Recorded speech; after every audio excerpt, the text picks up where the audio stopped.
Hello friends, सबसे पहले आप सबको K2 फैक्ट्स ज्ञान में स्वागत है। फ्रेंड्स, यह 12 बोर्ड के फिजिक्स के फुल सिलेबस के टॉप 50 ऑब्जेक्टिव क्वेश्चंस का सेकंड वीडियो है।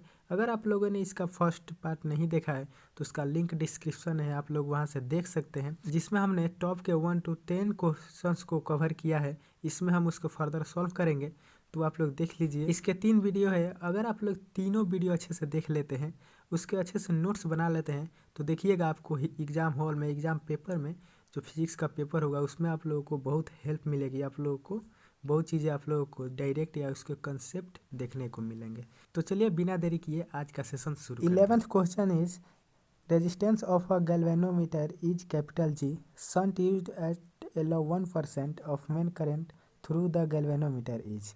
यहाँ पर आपका जो है एलो कितना दिया है 1%। तो सबसे पहले हम एक कंप्लीट सर्किट ड्रॉ करेंगे। यहाँ पर आपका शंट है एस, और इसके पैरेलल में आपका गैल्वेनोमीटर लगा है जिसका रेजिस्टेंस कैपिटल जी है, और यहाँ पर आपका कोई बैटरी अटैच है। तो ये आपका कोई कंप्लीट सर्किट है जिससे करंट आई जो है फ्लो कर रहा है। तो ये बोल रहा है कि जो 1% है वह किससे फ्लो कर रहा है, गैल्वेनोमीटर के थ्रू। तो यानी गैल्वेनोमीटर से 1% मीन्स 0.01 आई फ्लो कर रहा है, और बाकी के बचे जो 99% है वह आपके फ्लो कर रहा है शंट से, यानी 0.99 आई। तो इसको हम क्या लिख सकते हैं, this into this is equal to this into this. तो क्या हो जाएगा 0.99 I into S is equal to 0.01 I is. Further इसको सॉल्व करने पर आपका आंसर निकल करके आएगा G/99। तो यहाँ पर ए इज द राइट आंसर हो जाएगा। तो चलिए अब नेक्स्ट क्वेश्चन की तरफ बढ़ते हैं। Current is flowing in a circular coil. If the radius is the coil is double, then the value of magnetic field intensity at its center will be। यानी कि आपको पता होगा कि magnetic field intensity B is equals to होता है mu nought n I by 2R। तो यहाँ पर बोल रहा है कि अगर हम R को डबल कर दें, आर को अगर हम क्या कर दें, डबल कर दें, तो जो B1 है वो क्या होगा, B1 क्या होगा। तो यहाँ पर हो जाएगा कि आपका mu nought n I by 2 into 2R। तो यहाँ पर आप लोग देखिए कि हम क्या इसके बदले में जो है क्या रख सकते हैं, mu nought n I by 2R। इसके बदले इसके प्लेस में हम क्या रख सकते हैं, क्या होगा B, यानी कि B1 इज इक्वल टू हो जाएगा आपका B/2। यानी कि यहाँ से आप लोगों को क्या देखने को मिल रहा है कि जो B1 है वो क्या हो जा रहा है, अगर रेडियस जो R है उसको अगर डबल करें तो यहाँ पर आपका B जो न्यू मैग्नेटिक फील्ड इंटेंसिटी है वह हाफ हो जा रही है। तो यहाँ पर आपका राइट आंसर हाफ हो जाएगा, यानी कि B is the right answer. तो चलिए अब नेक्स्ट क्वेश्चन की तरफ बढ़ते हैं। The working of a dynamo is based on, यानी जो वर्किंग ऑफ डायनेमो है वह किस पे बेस्ड होता है, EMI पर, यानी इलेक्ट्रोमैग्नेटिक इंडक्शन पर। तो इसका राइट आंसर हो जाएगा B। तो अब चलिए नेक्स्ट देखते हैं। Next is unit of self inductance is, यानी सेल्फ इंडक्टेंस का यूनिट पूछा है। तो इसके लिए एक फॉर्मूला होता है, induced EMF E is equals to L into DI/dt। तो यहाँ पर जो सेल्फ इंडक्टेंस है L, इसका यूनिट फाइंड करना है। तो हमको इसको एक साइड रखेंगे और बाकी सबको एक साइड। तो एक क्या हो जाएगा, L is equals to EDT/DI। तो यहाँ पर देखिए E जो EMF है उसका यूनिट हो जाएगा वोल्ट, और टाइम का हो जाएगा सेकंड, और जो आई है उसका हो जाएगा एम्पियर। तो यहाँ से आप लोग देखिए जो होता है आपका वोल्ट पर एम्पियर, यहाँ पर इसका ये होता है किसके इक्वल, इस ओम के, ओम होता है उसके इक्वल होता है इनटू सेकंड। तो इसी को हम बोलते हैं ओम इंटू सेकेंड क्या होता है, इज इक्वल होता है हेनरी, इज इक्वल्स होता है हेनरी। ओके ना। तो यहाँ पर राइट आंसर क्या हो जाएगा आपका हेनरी, यानी सी इज द राइट आंसर। यहाँ पर आपको याद रखने वाली चीज़ है हेनरी इज इक्विवेलेंट किसके किसके होता है, ओम इंटू सेकेंड, और एक होता है वेबर, वेबर बाई एम्पियर। और आपको ये भी पता होना चाहिए कि वेबर जो है वह किसका यूनिट होता है, फ्लक्स का। ठीक है ना। तो ये आप लोग 3 चीज़ें याद रखिएगा। तो इसका राइट आंसर क्या हो जाएगा, सी इज द राइट आंसर। तो चलिए अब नेक्स्ट क्वेश्चन देखते हैं। If N1 and N2 are number of turns in primary and secondary coil of a transformer then, तो यहाँ पर आपको ये चीज़ याद रखने वाली चीज़ है NS is greater than NP, means जो number of turns in secondary coil is greater than number of turns in primary coil, यह आपका होता है। तो यहाँ पर देखिए N1 जो है वह किसके लिए है, प्राइमरी के लिए, और N2 जो है वह सेकेंडरी के लिए है। तो हम प्राइमरी ए के प्लेस पर हम N1 रखेंगे और सेकेंडरी के प्लेस पर हम N2 रखेंगे। तो बात वही है, यानी N2 is greater then N1। तो ये आपका राइट आंसर हो जाएगा, यानी B is the right answer. तो चलिए अब नेक्स्ट देखते हैं। Power factor of LR circuit. LR circuit कैसा होता है, वो होता है ये हो गया एल और ये हो गया आर, और यहाँ से कोई बैटरी अटैच है, और एक कंप्लीट सर्किट है, ये एल हो गया, ये आर होता है। तो यही हो गया आपका एलआर सर्किट। तो इसका पावर फैक्टर पूछा है।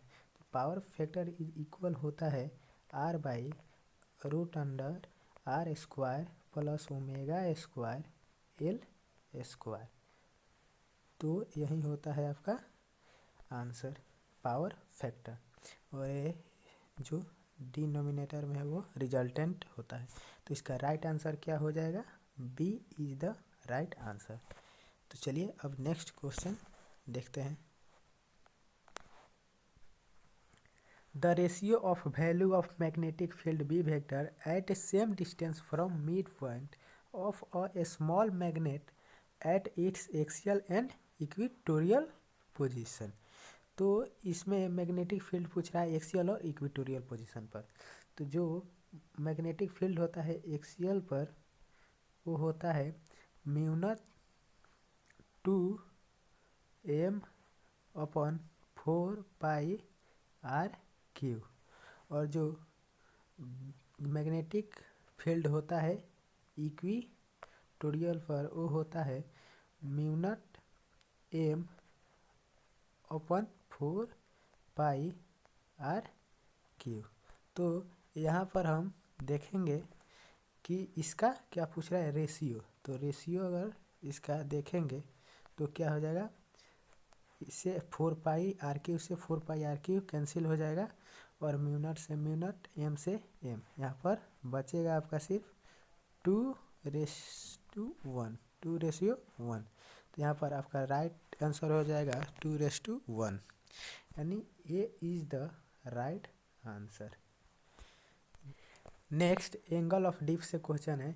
The angle of dip at magnetic pole of earth is 90 degree, means B is the right answer. Next is the direction of transmission of electromagnetic wave is parallel to E cross B, not will be B cross ई।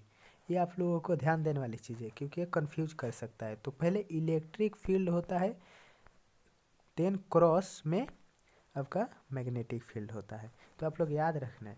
और इससे related और जो चीज़ें हैं वो होती है कि जो ई क्रॉस आपका ई वेक्टर और and B vector are perpendicular to each other and perpendicular to direction of propagation. ठीक है ना, ये आप लोग याद रखना, प्रोपोगेशन। तो ये आप लोग को याद रखने वाली चीज़ है, क्योंकि हो सकता है आपका एग्जाम में पूछ दे कि इन दोनों के बीच का एंगल क्या होता है इलेक्ट्रिक फील्ड और मैग्नेटिक फील्ड के इलेक्ट्रोमैग्नेटिक वेव में। तो आप लोग क्या मार करके आएगा, 90 डिग्री। तो ये आप लोगों को इसका राइट आंसर क्या हो जाएगा, डी। तो चलिए अब नेक्स्ट देखते हैं।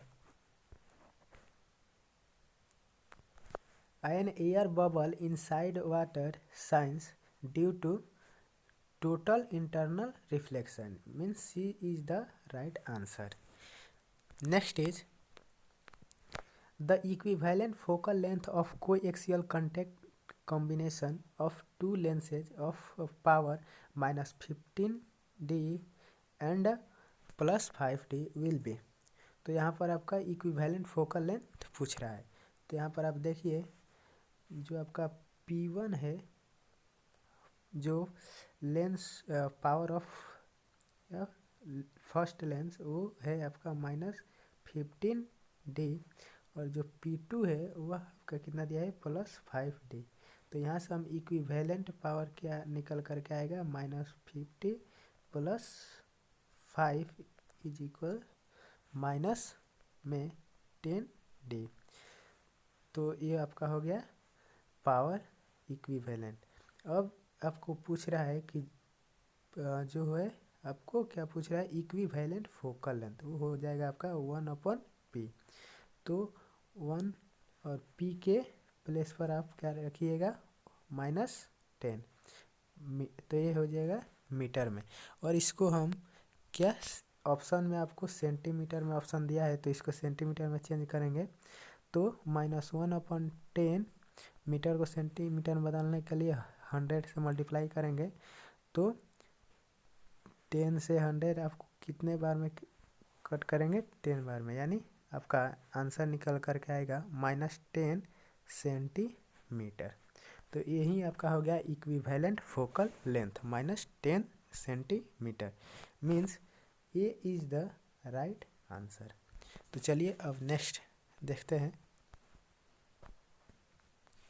The final image in astronomical telescope is. जो फाइनल इमेज होता है एस्ट्रोनॉमिकल टेलीस्कोप में वो होता है आपका वर्चुअल इन्वर्टेड, याद रखिएगा हमेशा, एंड मैग्नीफाइड।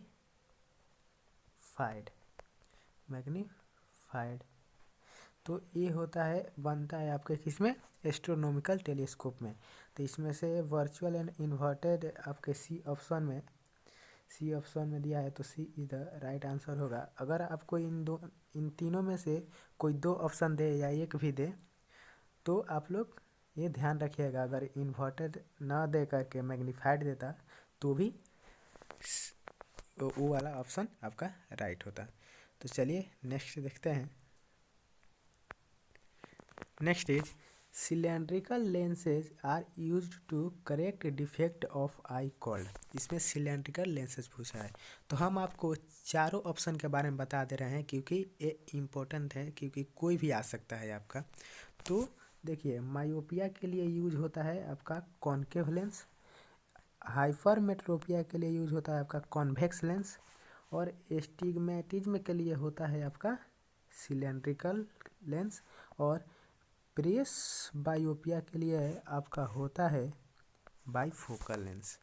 तो ये आपको मैंने चारों के बारे में बता दिया। तो यहाँ पर क्या पूछा है आपका, सिलेंड्रिकल लेंस, तो आपका आंसर हो जाएगा सी इज द राइट आंसर। तो चलिए नेक्स्ट देखते हैं। देखिए, अभी तक अगर आप हमारे चैनल सब्सक्राइब नहीं किए हैं तो कर लीजिए। और यह वीडियो आप लोगों को कैसी लग रही है, कितना आप लोगों के लिए हेल्पफुल है, वह हमें कमेंट करके बताइए। और अगर अच्छी लग रही है तो इसके लिए तो एक लाइक बनता ही है। नेक्स्ट वीडियो आप लोगों को किस टॉपिक पे चाहिए, ये सब आप लोग कमेंट करके बताइए कि नेक्स्ट वीडियो हमें इस टॉपिक पे चाहिए, हम लोगों को इस चीज़ की ज़रूरत है, तब ना इससे हमें भी हेल्प मिलेगी। तो आप लोग कमेंट किया कीजिए।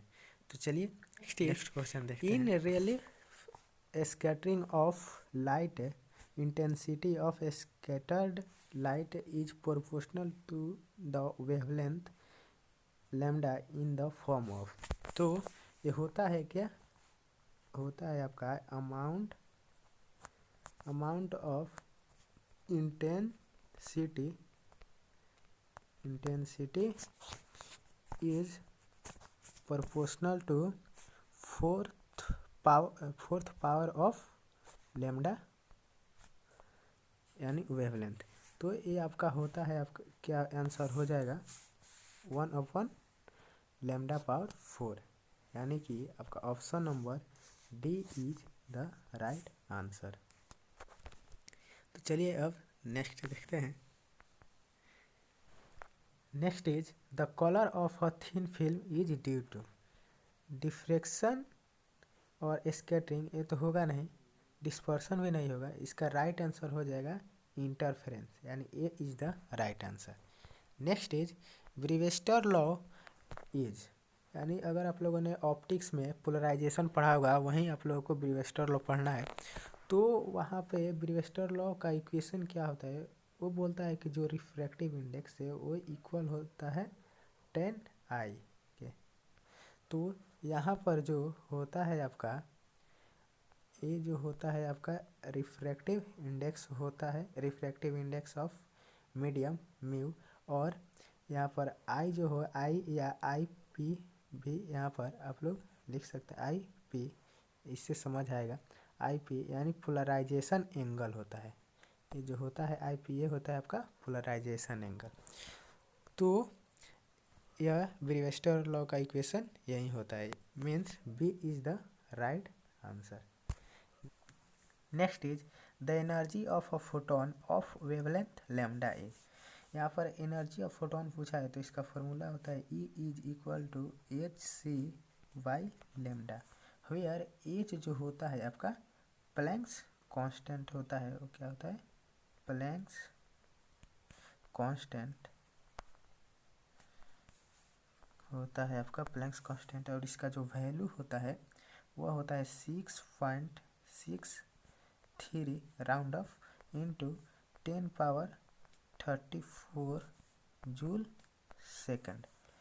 तो ये जो लाइन है आप लोगों के लिए इम्पोर्टेंट है, क्योंकि कभी कभी एग्जाम में डायरेक्टली पूछ देता है कि what is the value of Planck's constant, या ऐसे भी पूछ सकता है कि what is the unit of Planck's constant. तो वैल्यू आप लोगों को याद रखना है। और आप लोग न्यूमेरिकल जब सॉल्व करोगे ना, तो उसमें भी आप लोगों को एच का वैल्यू याद रखना पड़ता है, उसमें पुट करना पड़ता है प्लैंक्स कांस्टेंट का। और यूनिट जो है, यूनिट भी इसका इम्पोर्टेंट है, जूल सेकेंड।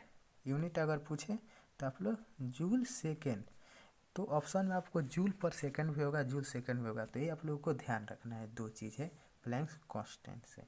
और यहाँ पर एक चीज़ देखिए, एक और चीज़ है यहाँ पर, क्या है, सी जो है आपका, वो क्या है आपका स्पीड ऑफ लाइट है। और इसका वैल्यू जो होता है 3 × 10⁸ मीटर पर सेकंड होता है।